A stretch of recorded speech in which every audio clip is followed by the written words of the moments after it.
A paz do Senhor, amém? Amém. Pois bem, para mim também foi uma surpresa. Confesso aos irmãos que não esperavam, mas Deus não deu de confusão. E Ele já tinha me dado a palavra, de certa forma eu tentei passar um pedaço dela no dia do evento aqui do louvor, só que o tempo era mais curto do que eu tenho hoje. Então, hoje eu vou tentar aqui, aqui ao tempo, tem 10 minutos, e vou tentar bem ser objetivo. Mas em nome de Jesus eu espero passar aquilo que Deus colocou em meu coração. Pai, em nome de Jesus, Tu sabes a minha limitação, Tu sabes que eu reconheço que eu não sou merecedor de estar aqui, Senhor, então que aquilo que eu vou falar, Pai, que o Senhor limite o homem, Deus, e que eu possa ser usado como instrumento em Tuas mãos. Por terra, todo medo, Senhor, todo aquilo que possa atrapalhar, Senhor, de transmitir a Tua palavra. Em nome de Jesus. Amém. Então, meus irmãos, eu tenho para falar para vocês em relação à referência cristã.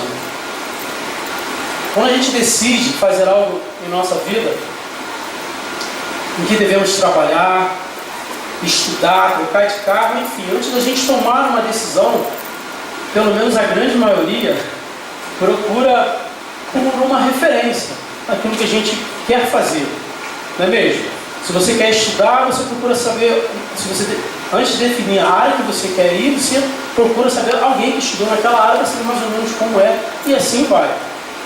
E no mundo a gente pode citar várias referências aqui de pessoas que conseguiram esse status, né? Quem não conhece o Bernardinho no vôlei, né? Não sei, todo mundo conhece aqui? Ele é uma grande referência naquilo que ele faz, pelo seu método, pelas suas conquistas. Assim também a gente tem no futebol, tem o Tite, tem o Filipão, tem o Pepe Guardiola. Eles conseguiram esse status também pela forma de trabalho, pelas suas grandes conquistas. A gente tem Albert Einstein em física, com a sua teoria da relatividade geral, os pilares da física moderna. A gente tem Isaac Newton, a gente tem vários outros. Eu podia parar aqui e ficar falando aqui, mas eu vou meter apenas esses, apenas para exemplificar. E nós cristãos? Em quem ou o que devemos nos basear? Vocês já fizeram essa pergunta? Em quem ou o que? É difícil responder? Em quem? Em Jesus, é claro. Vamos lá em Mateus 28, 1 a 10, 16, 20. E a gente cantou aqui, Deus já deu de confusão. A gente cantou aqui que eu vou colocar aqui em relação à ressurreição. Depois do sábado, tendo começado o primeiro dia da semana, Maria Madalena e a outra Maria foram ver o sepulcro. E eis que sobreveio um grande terremoto, pois um anjo do Senhor desceu dos céus e, chegando ao sepulcro, rolou a pedra da entrada e assentou-se sobre ela. Sua aparência era como um relâmpago, e suas vestes eram brancas como a neve. Os guardas tremeram de medo e ficaram como os mortos. O anjo disse às mulheres: não tenham medo. Sei que vocês estão procurando Jesus, que foi crucificado. Ele não está aqui, ressuscitou como tinha dito. Venham ver o lugar onde ele jazia. Vão depressa e digam aos discípulos dele: ele ressuscitou dentre os mortos e está indo diante de vocês para a Galiléia. Lá vocês o verão. Notem que eu já avisei vocês. As mulheres saíram depressa do sepulcro, amedrontadas e cheias de alegria, e foram correndo anunciar aos discípulos de Jesus. De repente, Jesus as encontrou e disse: salve! Elas se aproximaram dele, abraçaram-lhe os pés e o adoraram. Então Jesus lhe disse: não tenham medo, vão dizer a meus irmãos que se dirijam para a Galiléia, lá eles me verão. Passando para o versículo 16, ele diz: os 11 discípulos foram para a Galiléia, para o monte que Jesus lhes indicara. Quando o viram, o adoraram, mas alguns duvidaram. Então Jesus aproximou-se deles e disse: foi-me dada toda a autoridade nos céus e na terra. Portanto, vão e façam discípulos de todas as nações, batizando-os em nome do Pai, do Filho e do Espírito Santo, ensinando-os a obedecer a tudo o que eu lhes ordenei. eu lhes ordenei, Jesus falou, e eu estarei sempre com vocês até o fim dos tempos. A nossa referência tem que ser Jesus, mas para isso é preciso conhecer Jesus, não é mesmo? Aceitar seu sacrifício e senhorio é o começo. Após saber tudo que Ele fez por mim e por você na cruz do Calvário, conhecer a sua palavra é o segundo passo. E o terceiro passo, que é um ato contínuo, é o aperfeiçoamento através do quê? Da renovação da mente. Tudo que eu estou falando aqui com vocês aqui, o pastor Paulo, ele fala isso já sempre, ele está sempre falando em relação a isso. Por quê? Que é a palavra. E a palavra do Paulo? Homem, Paulo? Não, é a palavra de Deus. E por isso, que sempre que o contexto me permitir, eu iria agradecer a todos que Deus usou na minha vida para conhecê-lo. Seja aqui nessa igreja, seja em qual igreja um dia eu estiver, não sei, a gente não sabe o dia.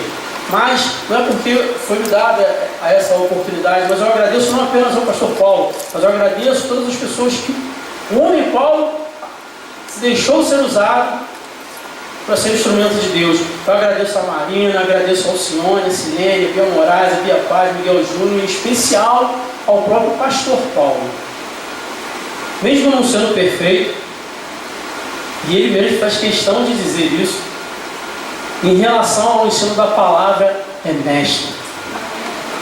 E posso dizer, meu mentor, quantas e quantas vezes ele já falou que miserável homem que sou, e eu repito isso, miserável homem que sou, não sou digno de nada, mas Deus, pela graça e misericórdia dele, faz o que faz, através da vida dele e através da vida de quem se dispor.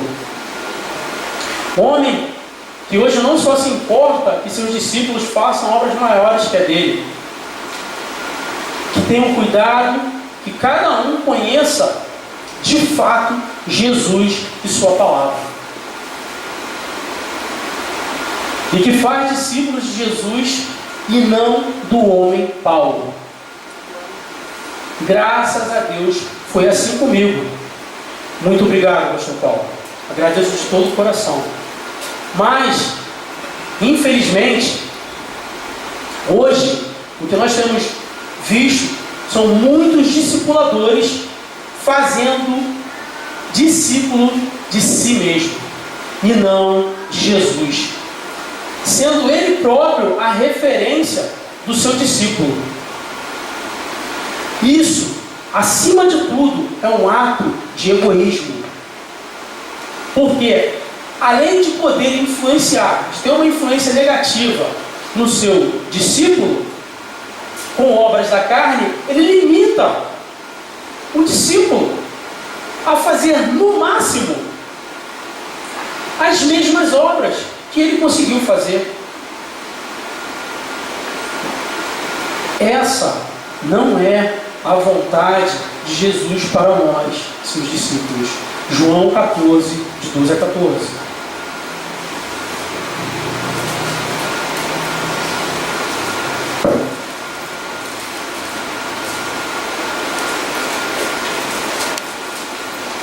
Digo-lhes a verdade, aquele que crê em mim fará também as obras que tenho realizado, fará coisas ainda maiores do que estas, porque eu estou indo para o Pai, e eu farei o que vocês pedirem em meu nome, para que o Pai seja glorificado no Filho. O que vocês pedirem em meu nome, eu farei. Jesus, ele faz questão que seus discípulos saibam que vão encontrar dificuldades também. Vocês viram a diferença? Jesus, que tem que ser a nossa referência, ele deseja que façamos obras maiores do que ele fez. Então, como pode um discípulo, um discipulador, usar da palavra de Deus para tentar te influenciar? Quem somos nós? Quem é esse que ousa fazer isso? Mas Jesus, na sua palavra, meu irmão, ele faz questão que os seus verdadeiros discípulos, eles saibam que vão encontrar dificuldade. E o que é maior e mais importante no fato da vida do discípulo, que é ter o seu nome aonde? No livro da vida. Lá em Lucas 10, 1 a 20, eu não vou ler o texto todo, porque o tempo não me permite. Aí eu estou aqui olhando lá, eu quero ultrapassar. Lucas 10, 1 a 20, se você quiser, anote essa referência, você estuda em casa e você vai ver. É o trecho onde Jesus ele envia os discípulos, os 72, e ele instrui cada discípulo, dizendo as dificuldades, dizendo o que fazer. E esses discípulos, quando eles voltam, o que eles falam para ele? Os 72, lá no versículo 17, ele fala: os 72 voltaram alegres e disseram: Senhor, até os demônios se submetem a nós, em teu nome. E ele respondeu: eu vi Satanás caindo do céu como um relâmpago, eu lhes dei autoridade para pisarem sobre cobras e escorpiões e sobre todo o poder do inimigo, nada lhes fará dano. Contudo, alegrem-se não porque os espíritos se submetem a vocês, mas porque seus nomes estão escritos nos céus. Livro da vida, meus irmãos. E o que fazer com essa informação? Isso é uma informação. O que nós pretendemos, o que nós podemos fazer? Me perdoe. É porque o tempo aqui é curto, o assunto ele é muito complexo, a gente consegue só dar uma pincelada, mas eu espero que vocês retenham realmente aquilo que verdadeiramente importa. O ano está começando. O ano ele só vai ser diferente se eu e você fizermos coisas diferentes. Fazer a mesma coisa e esperar resultado diferente, isso é definição de loucura. Tá, meus irmãos? Então, para nos protegermos desses falsos discipuladores, e isso, meu irmão, inclui não só discipulado, mas também inclui liderança de célula. Se você tem sobre a sua responsabilidade um auxiliar, que você faça o seu melhor, que você dê o seu melhor, que você fale para o seu liderado: seja um líder, se torne um líder melhor que eu, faça melhor, você pode. Eu sou falho, você é falho, mas eu tenho fraquezas diferentes da sua. Então aprenda comigo naquilo que eu consegui aprender, e eu vou aprender com você, e juntos nós vamos alcançar voos mais altos. Amém? Amém. Então, para nos protegermos desses falsos discipuladores, devemos agir como quem? Quem a própria palavra nos indica de como ser espelhos? Jesus. Mas quais discípulos de Jesus examinavam a palavra? Os bereanos. Está lá em Atos 17,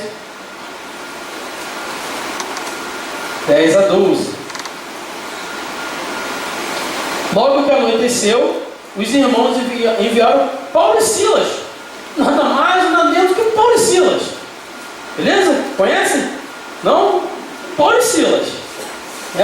Chegando ali, eles foram à sinagoga judaica. Os bereanos eram mais nobres do que os tessalonicenses, pois receberam a mensagem com grande interesse, examinando todos os dias as escrituras para ver se tudo era assim mesmo.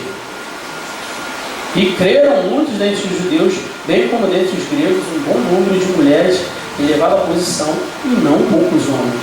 Quer dizer, os bereanos. Então a gente tem que agir como quem? Os bereanos. Examinar a palavra daquilo que tem sido falado para você. E devemos avaliar tudo que é falado a respeito da Escritura, independente de quem esteja falando. Assim como eu citei referências seculares, eu vou citar essas referências também no meio cristão. Silas Malafaia, adoro ouvir ele quando ele vai entrar em debate, ele defende a palavra. Até hoje eu não vi alguém falar como ele. O Cláudio Duarte, o pastor Paulo e eu que vos falo. Examine tudo que eu estou falando aqui e você vê que o que eu estou falando aí não está de acordo com a palavra de Deus. E isso por quê? Porque eu tive uma pessoa que se preocupou em que o conhecimento da palavra chegasse até a mim. Então é esse o papel do verdadeiro discípulo. Fazer com que você conheça a palavra de Deus, que renovou, que transformou a vida daquele. E principalmente, ele tem que ter a noção de quê? Que ele é limitado. Tá? Devemos conhecer toda a palavra, toda, do início ao fim, porque ela é um conjunto todo. Já estou finalizando. E se eu não me engano, acho que eu vou finalizar dentro do horário. Já passou? Passou? Então desculpa, não estou finalizando. Então devemos conhecer toda a Bíblia. E eu sempre falo para os meus discípulos, sempre falo para os meus liderados, retenham o que o homem injúrio tem de bom, principalmente, somente aquilo que é de Jesus. E para finalizar, vamos lá para os últimos versículos de Apocalipse. Apocalipse 22, 18 e 19. Declaro a todos os que ouvem as palavras da profecia deste livro: se alguém lhe acrescentar algo, Deus lhe acrescentará pragas descritas nesse livro. Se alguém tirar alguma palavra deste livro de profecia, Deus tirará dele a sua parte na árvore da vida e na cidade santa, que são descritas neste livro. Então, meu irmão, mais uma vez eu recomendo a você: conheça esse livro enquanto há tempo, para que você não caia nas mãos dos lobos. Amém? Amém.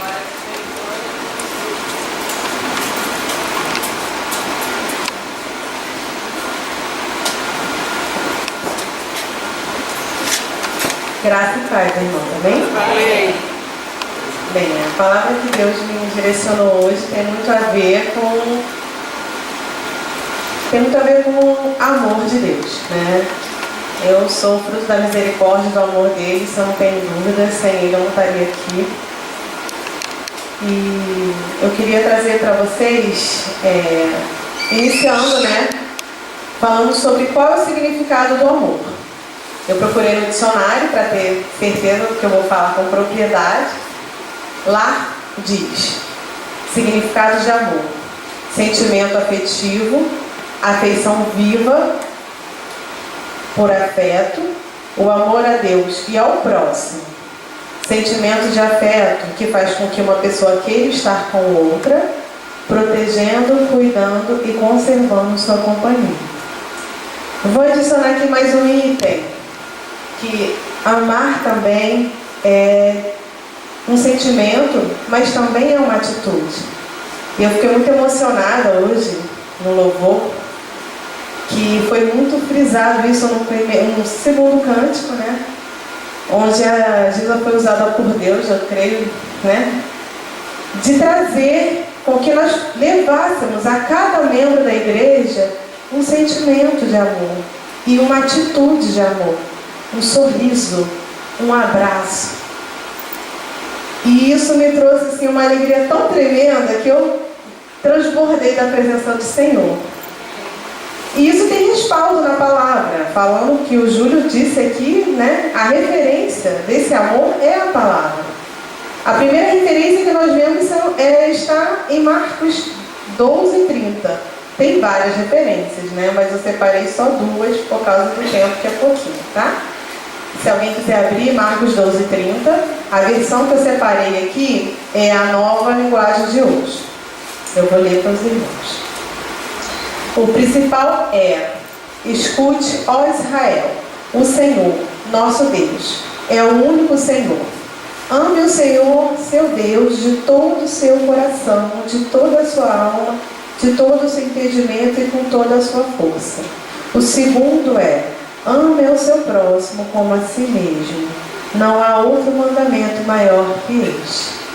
Eu separei também na carta de Paulo, que ele fala muito sobre o amor, né? 1 Coríntios 13, de 1 a 8. Quando eu vi o filme Paulo, né, que fala do discípulo Paulo de Cristo, ele citou milhares de versos dessa parte. Isso realmente tocou muito ao meu coração. Que ele falou de um amor numa época que só havia ódio, né? Eu vou ler. Irmãos, acharam? Começando do 1. Ainda que eu fale as línguas dos homens e dos anjos, se não tiver amor, serei como o bronze que soa ou como o símbolo que retine. Ainda que eu tenha o dom de profetizar e conheça todos os mistérios e toda a ciência, ainda que eu tenha tamanha fé a ponto de transportar montes, se eu não tiver amor, nada serei. ainda que eu distribua todos os meus bens entre os pobres, ainda que eu entregue o meu próprio corpo para ser queimado, se eu não tiver amor, isso nada me adiantará. Amor é paciente, amor é bondoso, amor não arde em ciúmes, amor não se envaidece, amor não é orgulhoso, não se conduz de forma inconveniente, amor não busca os seus próprios interesses, amor não se irrita, amor não se ressente do mal, amor não se alegra com a injustiça, amor se alegra com a verdade. O amor tudo sofre, tudo crê, tudo espera, tudo suporta. Mas que me trouxe o destaque, né, de todos esses versos foi, eu não separei aqui o versículo, mas foi o último. Não se conduz de forma inconveniente. O amor não busca os seus interesses. O amor não se irrita, o amor não se ressente do mal. Então, eu trouxe, Deus me deu a direção, né, nesse sentido, que muitas das vezes nós compartilhamos o nosso amor de acordo com a atitude do outro, né? Então, se o outro não fala comigo, eu acho que eu não vou falar com ele também não falou comigo, né? Mas por que você não falou com ele? Só porque ele não falou com você? Porque às vezes, quando nós buscamos o nosso próprio interesse, nós estamos dizendo que queremos ser amados.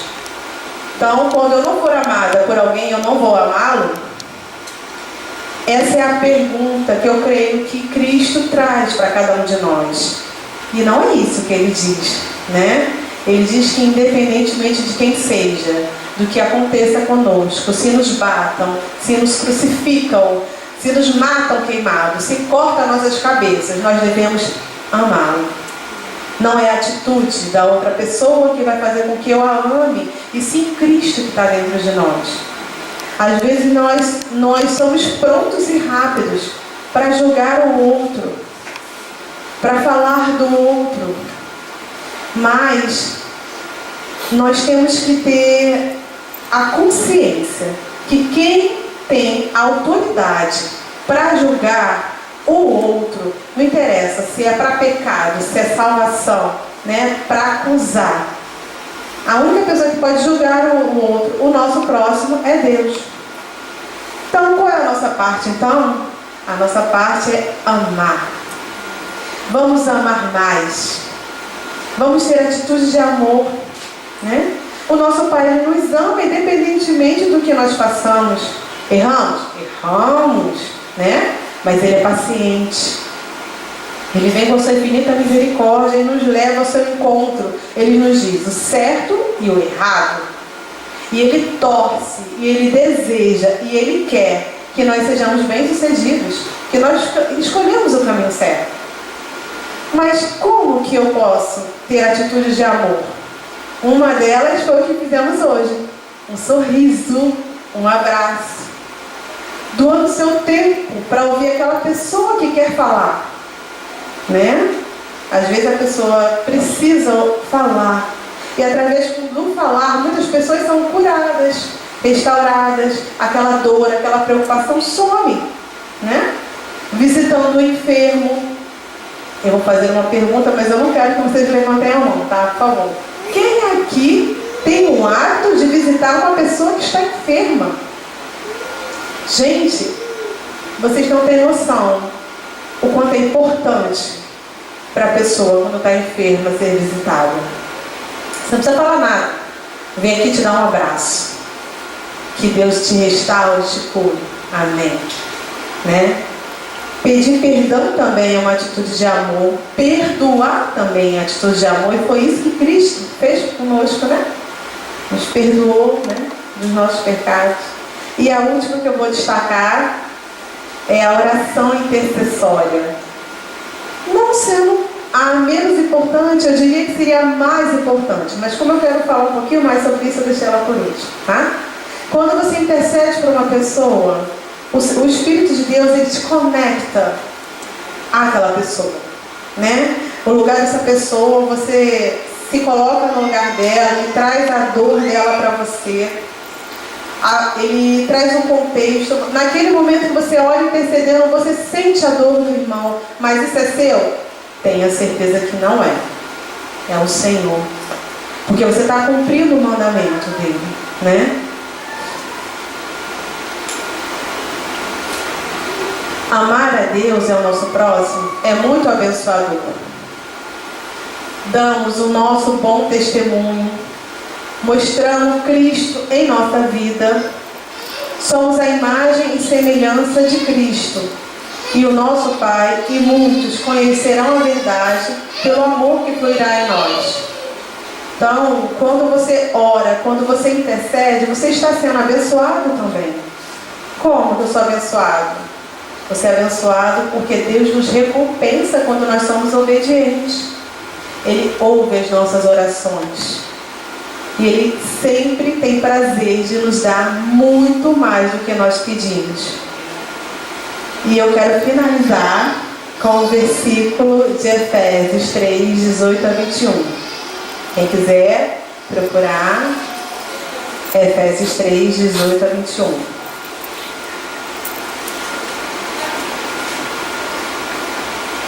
Ora, aquele que é poderoso para fazer infinitamente mais do que tudo o que pedimos ou pensamos, conforme o seu poder que opera em nós. A Ele seja a glória na Igreja e em Cristo Jesus por todas as gerações, para todo sempre. Amém. Destacando, fazer infinitamente mais do que tudo que pedimos e pensamos. Essa é a recompensa. Esse é o galardão que nós temos em obedecer, em amar, né? E em testemunhar, e em transbordar o amor de Deus. Amém? Amém.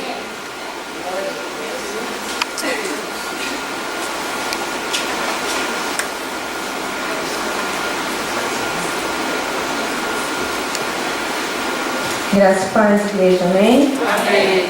A palavra que Deus colocou no meu coração para trazer a igreja e também ao pastor Paulo, que está aniversariando hoje, né? A mensagem não é só voltada para ele, mas é para todos nós. Eu creio que Deus falou também muito ao meu coração no momento que ele me levou a preparar essa mensagem. Apesar de ser breve, Deus tem falado ao meu coração, como já falou, enquanto o Júlio estava ministrando, a Marcela, e eu espero que Deus também esteja falando ao seu coração agora. Eu queria que os irmãos abrissem a Bíblia lá em 2 Coríntios, capítulo 4.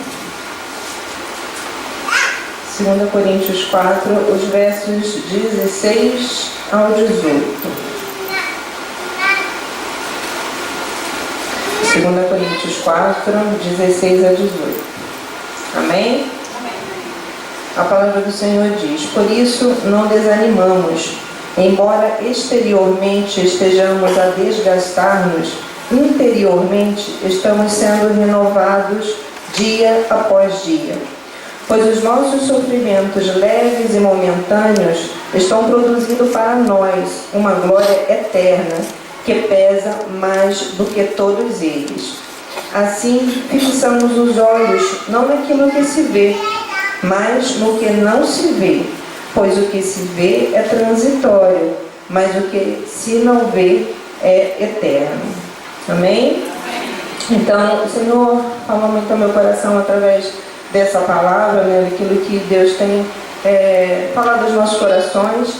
E eu creio que eu tenho uma convicção, assim como o pastor Paulo também, e o meu desejo é que todos nós aqui tenhamos essa certeza, essa convicção de que a nossa vida ela não se limita só a esse plano terreno, né? Que nós temos algo muito melhor e muito maior reservado para cada um de nós, né? E o Senhor Jesus nos garante isso, né? Quando nós sabemos que a nossa vida não está limitada a esse mundo, porque nós sabemos que quando morrermos nós vamos estar com o Senhor no céu, né? Estarmos na companhia melhor que nós poderíamos estar, né? Ou se não morrermos, nós seremos transformados na volta do Senhor Jesus, os nossos corpos serão transformados, estaremos também junto com Ele, né? Mas de qualquer forma, o que eu queria destacar é que a gente tem que pensar, viver nesse mundo sabendo que nós não somos desse mundo, né? Eu costumo brincar que nós somos extraterrestres, né? Aqueles que confiam no Senhor, que são filhos de Deus, porque a nossa casa não é aqui, né? A gente sabe, né? A gente sabe que a nossa casa está preparada lá no céu pelo Senhor e que um dia a gente vai estar junto com Ele. Né? Então, o nosso viver aqui, ele não pode se limitar àquilo que a gente pode esperar do plano físico, daquilo que nós podemos ver, mas daquilo que os nossos olhos não podem ver. Né? E assim como a Marcela falou, o Júlio também falou, o pastor Paulo tem sido uma referência muito importante na minha vida. Eu cheguei aqui na igreja aos 12 anos de idade, né? Eu era adolescente ainda, eu conhecia Jesus aqui. Né? E aqui eu fui discipulada, aqui eu passei pelo crescimento cristão, né? Fui discipulada pelo pastor, passei pela Lília, pela Silene, vários professores aqui que foram muito influências de Deus na minha vida.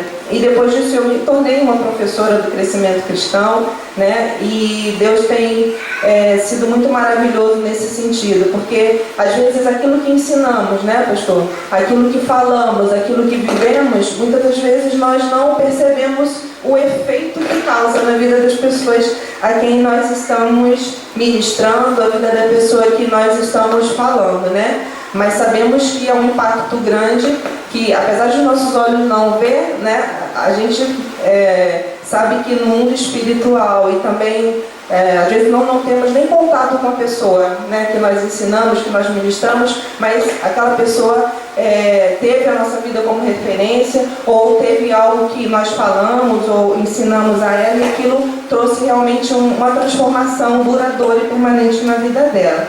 Né? Então, o apóstolo Paulo também fala lá em 1 Coríntios 2:9, que ele diz assim: todavia, como está escrito, olho nenhum viu, ouvido nenhum ouviu, mente nenhuma imaginou o que Deus preparou para aqueles que o amam.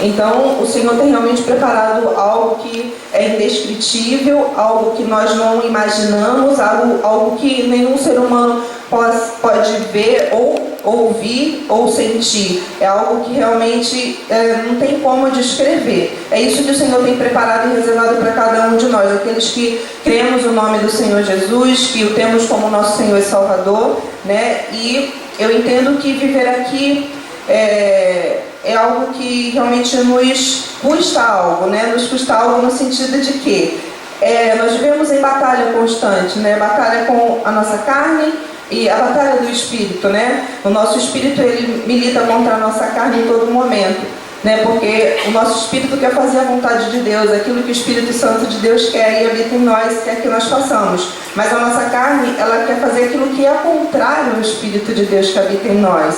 Né? E por isso nós temos esses conflitos e por isso nós muitas das vezes passamos por situações e momentos muito complicados na nossa vida, mas que nos levam realmente a refletir e a passar por um processo de, eu costumo dizer, de metamorfose, de transformação, né? É na dor que a gente cresce. Ninguém consegue crescer se não sofre, se não sente dor, né? Todo mundo para crescer tem que sofrer um pouquinho, né? A gente, para aprender a andar de bicicleta, a gente cai, se rala todinho, né? Mas a gente aprende uma vez só e é para a vida toda, né? Então, algumas coisas que a gente sofre na vida, algumas coisas que acontece na nossa vida, acontece para um bem duradouro, para um bem permanente. Então, vale a pena chorar um pouquinho hoje, vale a pena sofrer um pouquinho hoje, para que amanhã a gente possa colher os frutos, amanhã a gente possa viver aquilo que o Senhor realmente tem planejado e preparado para nós. Mas nós estamos aqui para viver a vida de Jesus, a vida que Ele nos deu, a vida que não é nossa, para testemunharmos de Jesus, para sermos transformados dia após dia através da Sua palavra, e como a palavra de Deus diz, de glória em glória, né, nós somos transformados. E essa transformação, ela não é nossa, é o poder de Deus em nós, né, é algo que vem de Deus. Como o Júlio falou, nós não temos mérito nenhum nisso, né? E tudo que recebemos vem do Senhor. E nós não temos motivo nenhum para nos vangloriarmos, porque sabemos que nós somos apenas vasos, né? Nós somos apenas instrumentos de Deus, como lá no título sugere aqui do capítulo 4 de 2 Coríntios, que lemos, tesouros em vasos de barro, né? Então é assim que nós devemos nos considerar. Nós devemos nos considerar vasos de barro, mas somos os tesouros nas mãos do Senhor, porque é Ele que nos molda, é Ele que nos transforma, é Ele que nos dá utilidade, é Ele que diz para que nós vamos servir, para que nós vamos, de que forma nós seremos usados, né? E cada pessoa que Ele chama com uma finalidade específica, com um fim que vai trazer um proveito não só para aquela pessoa, mas para todas as pessoas que está ao redor dela, né? É algo que vai abençoar a vida de muitos, não só a vida dela. Em Filipenses 4, verso 12, a segunda parte do verso 12 e o 13, o pastor Paulo até leu esse texto e falou sobre ele hoje no culto da manhã, o verso 13 que ele falou, mas eu vou ler o finalzinho do 12. Filipenses 4, 12b, diz assim: aprendi o segredo de viver contente em toda e qualquer situação, seja bem alimentado, seja com fome, tendo muito ou passando necessidade.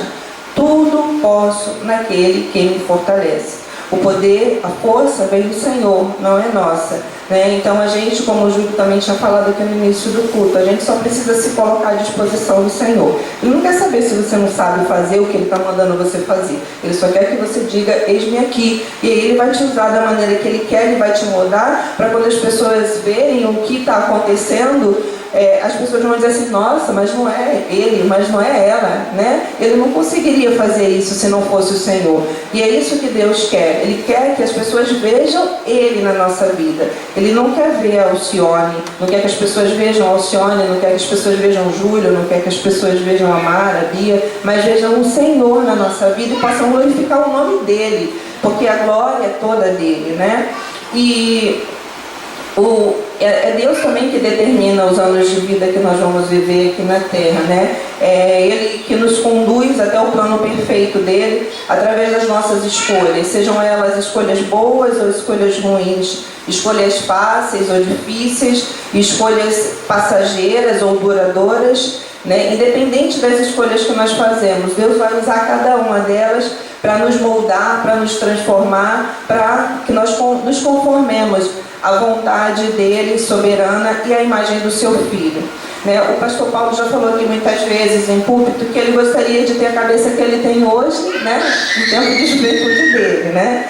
E eu creio que todos nós aqui, né, gostaríamos de, se pudéssemos voltar no tempo, né, para viver a juventude com a cabeça que a gente tem hoje, a gente com certeza faria isso, né? E se fizéssemos, com certeza teríamos outras escolhas, faríamos outras escolhas. Mas eu creio que o Senhor, Ele nos faz quem nós somos hoje através das experiências que nós passamos durante a nossa vida, ao longo da nossa vida, né? Então, sejam experiências boas ou ruins, o Senhor usa aquilo para nos moldar, para formar em nós o caráter do Senhor Jesus Cristo, né? Para nos levar à maturidade, ao crescimento, para que possamos realmente refletir a glória dEle, a imagem dEle em nós, através da nossa vida, das nossas palavras, das nossas atitudes, né? E em Isaías 58, eu queria que os irmãos abrissem lá, Isaías 58, 11.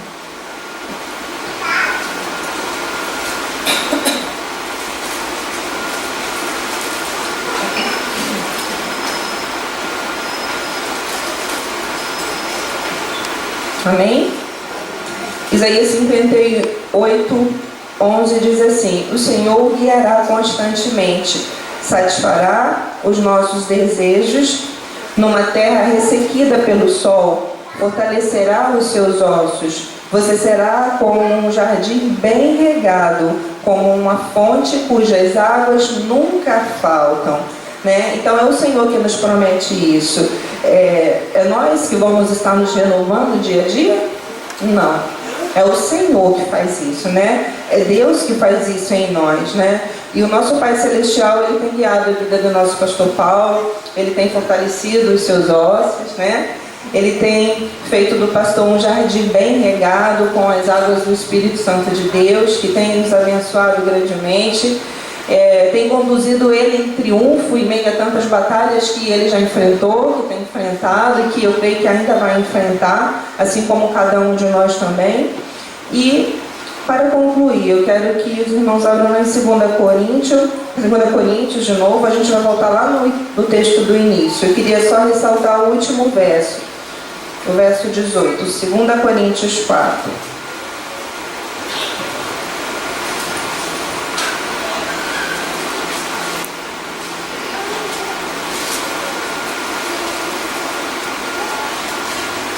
Segunda Coríntios 4, o verso 18 diz assim: assim fixando os olhos, não naquilo que se vê, mas no que não se vê, pois o que se vê é transitório, mas o que se não vê é eterno. E o meu desejo, pastor Paulo, para a sua vida hoje, para todos nós que estamos aqui, é que nós coloquemos toda a nossa esperança no Senhor, todas as nossas expectativas no Senhor Jesus Cristo. Nós, seres humanos, somos muito falhos. Nós falhamos com nós mesmos. Como é que não vamos falhar com o nosso próximo, né? Então, toda a sua expectativa, toda a sua esperança esteja somente no Senhor. É isso que eu quero e eu desejo para todos nós.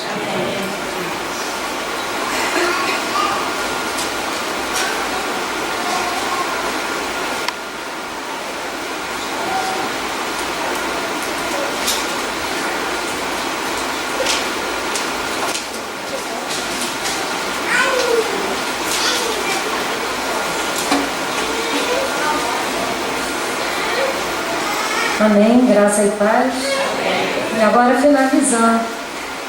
Já falamos em referência, já falamos em amor, já falamos em um tesouro habitando em vasos de barro, né? E agora a gente vai falar em fé. Gostaria de pedir aos irmãos que abrissem na segunda epístola de Pedro. E a gente vai falar de uma fé crescente. Também é um assunto já falado aqui em público pelo pastor Paulo. Mas a gente vai ver o quão importante é ser lembrado. Então vamos ver lá. No verso 1 diz assim: Simão Pedro, servo e apóstolo de Jesus Cristo, aqueles que mediante a justiça de nosso Senhor, a justiça de nosso Deus e Salvador Jesus Cristo, receberam conosco uma fé igualmente valiosa. Graça e paz lhes sejam multiplicados pelo conhecimento, pleno conhecimento de Deus e de Jesus nosso Senhor. Pedro então saúda aqui aqueles que receberam a mesma fé valiosa que ele e os apóstolos haviam recebido. A fé baseada na existência de Deus e em seu Filho. A fé que nos leva a entrar no reino eterno de nosso Senhor e Salvador Jesus Cristo. Se você partilha dessa mesma fé como eu, então ouça o que a palavra nos encoraja a fazer. É quase uma receita, gente. É interessante que à medida que eu estava lendo dos versos 5 a 7, eu me vi literalmente mesmo como que numa receita de bolo, acrescentando algo, acrescentando mais algo, misturando e acrescentando algo novo à minha fé. No verso 5 diz assim: por isso mesmo, empenhe-se para acrescentar à sua fé a virtude. Empenhe-se, concentre todos os seus esforços para acrescentar à sua fé a virtude. Virtude aqui significa bondade, a prática do bem. A fé é apenas o começo, o início de um processo. Agora, do que adianta uma grande fé sem a prática do bem? E aí a gente acrescenta algo. Ainda no verso 5. a virtude acrescenta. Se empenhe em colocar o conhecimento. Significa que precisamos conhecer a Deus e a sua palavra. Precisamos conhecer a sua vontade para nós. Precisamos conhecer as Escrituras e o que o Senhor nos quer revelar. Não é só a palavra escrita, mas a palavra revelada. Ao conhecimento, no verso 6, ao conhecimento, o domínio próprio. Então vejam, a fé já foi acrescentada a virtude, ou seja, a bondade, em outras versões, o conhecimento, e agora ao conhecimento, o domínio próprio. Interessante que quanto mais nos aproximamos de Deus, quanto mais o conhecemos, crescemos espiritualmente e mais necessitamos de domínio próprio, de autocontrole. Estranho? Não, não é não.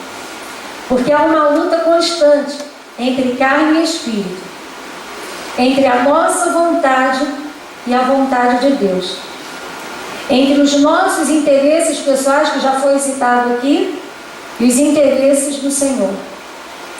E sem o domínio próprio, a fé que iniciamos, a virtude, o conhecer a Deus e a sua vontade, perdem todo o valor.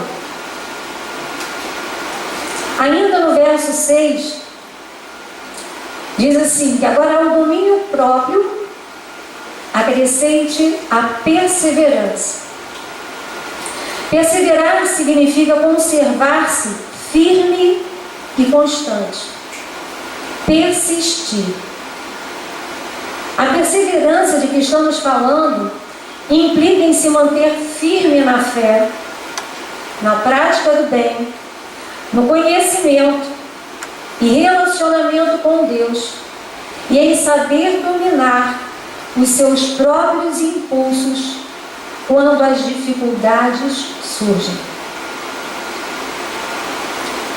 Não termina aí. Então a fé, imaginem um bolo. Quem é boleiro aqui sabe disso, né? Então a gente vai acrescentando item por item, ingrediente por ingrediente. Então já acrescentamos a virtude, o conhecimento, domínio próprio, perseverança, e agora perseverança vamos acrescentar a piedade. O que significa a piedade? Significa que nós devemos acrescentar o respeito às coisas religiosas, a nossa devoção a Deus, a respeitar as coisas do alto. E logo após a piedade, acrescenta-se a fraternidade. Vejam, devoção a Deus, as coisas do alto. O que te lembra isso? E agora a fraternidade. As coisas do alto e a fraternidade. A fraternidade está relacionada àquilo que é próprio aos irmãos. Então acrescente ali o amor ao próximo, o amor que gera harmonia e concórdia e que é visto na prática da comunhão. Essas duas últimas, a piedade e a fraternidade, devem caminhar juntas. Precisamos nos dedicar a Deus e aos irmãos.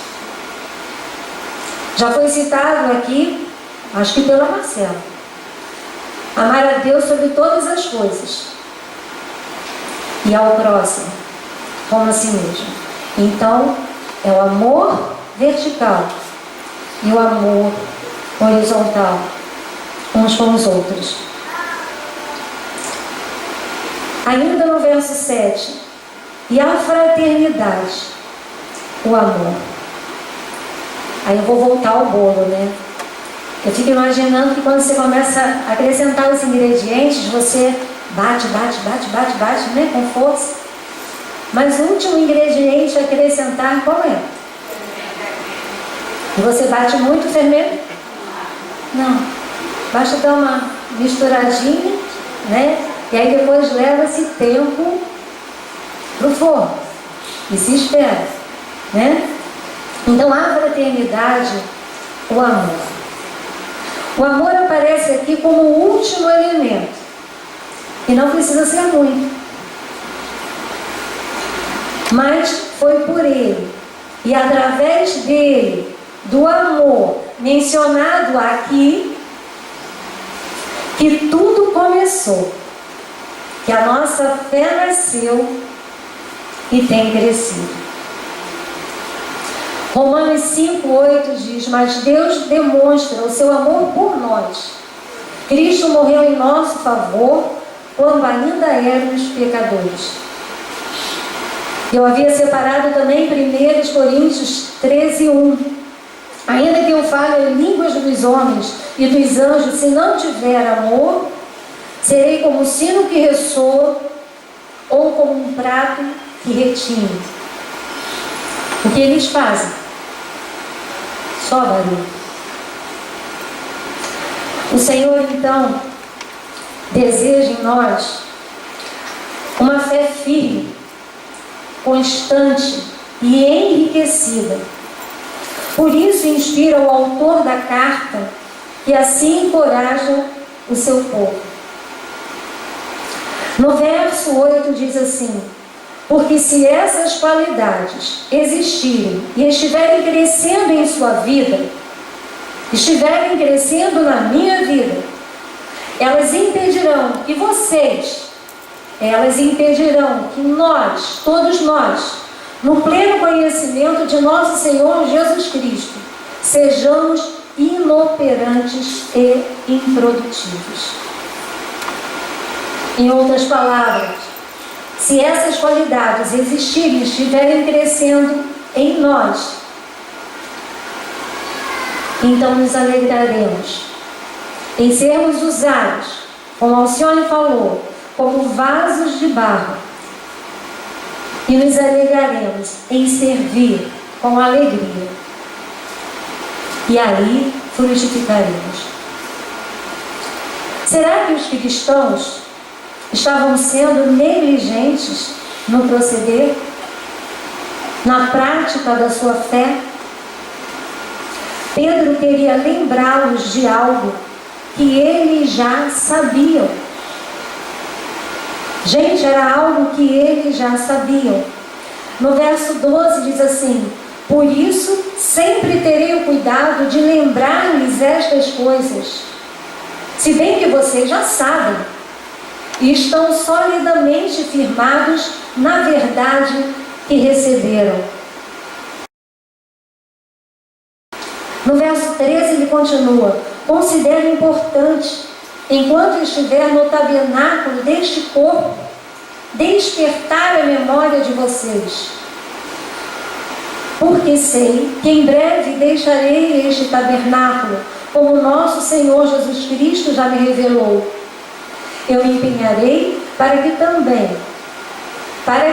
também depois da minha partida, vocês sejam sempre capazes de lembrar-se dessas coisas. Então ele lembrou algo àqueles que já sabiam. A nós essa palavra já foi dita aqui de púlpito. E aqui estou eu de novo, trazendo para vocês, não é à toa. Ela foi com essa finalidade que Deus me trouxe aqui. Ela quer nos lembrar que precisamos nos esforçar mais, precisamos nos empenhar mais para acrescentar essas virtudes à fé que recebemos, sem esquecer do ingrediente mais importante, que é o amor.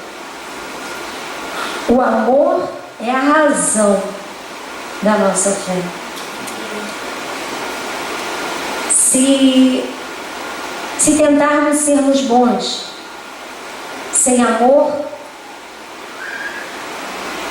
não vamos conseguir. Que adianta tanto conhecimento sem amor? Domínio próprio sem amor? Eu não consigo. Enfim, o amor é a razão da nossa fé. E assim eu termino, esperando que eu e você, todos nós, do pastor, juntos, possamos chegar a ouvir o resultado final. Quando a gente acrescenta os ingredientes ao bolo, a gente espera o resultado final, que ele saia bem saboroso do forno, né? E quando a gente acrescenta essas virtudes, a nossa fé é para deixá-la mais fortalecida, para enriquecê-la ainda mais e para que sejamos operantes e frutíferos. Que assim o Senhor nos conceda. Amém?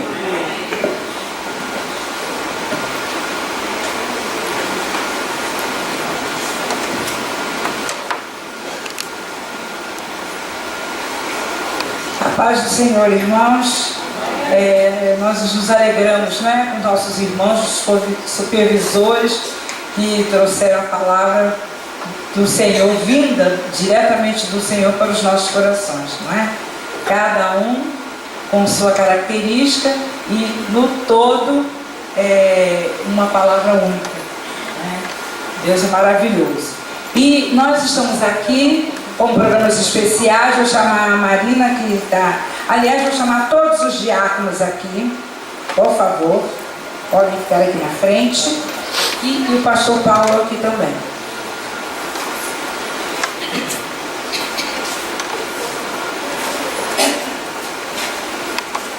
E vou pedir permissão para mexer aqui no programa, porque eu vou pedir ao pastor Antônio que já fique sentadinho aqui, porque depois ele vai fazer a oração e a bênção corporal. Pastor, me dá licença, tá?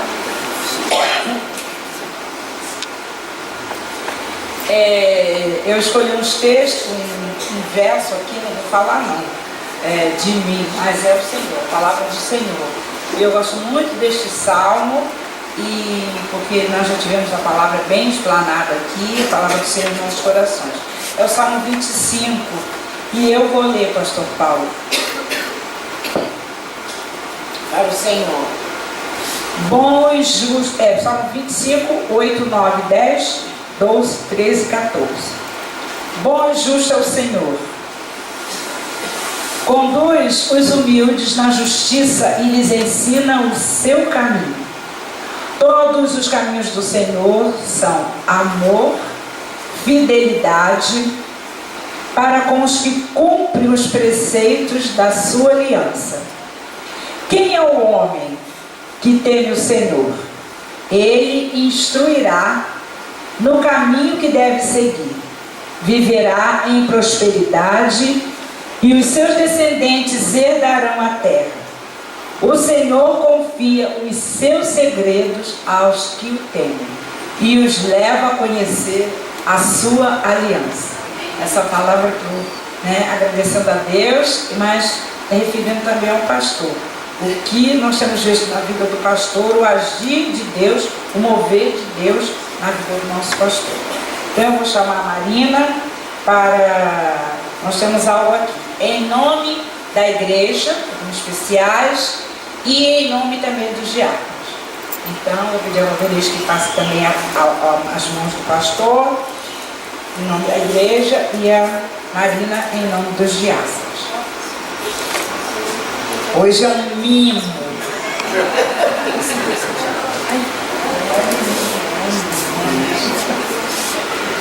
Bem significativo, que o nosso pastor merece. Nós louvamos a Deus, a vida do irmão, e agradecemos também, né? Por tudo aquilo que eles já falaram, nós temos recebido a partir de receber de Deus através do irmão. Tá? Vou pedir ao pastor, você quer falar alguma coisa? Mas não pode orar não e e a bênção é dele também. Tá, eu quero agradecer todo o carinho que os irmãos demonstraram, têm demonstrado para comigo, e atribuo ao Senhor a glória, a honra e o louvor que são devidos a Ele. Essa igreja que fique de pé, e o pastor Antônio Veldaí e também a bênção apostólica, por favor. Nós agradecemos aos supervisores que acataram a nossa sugestão.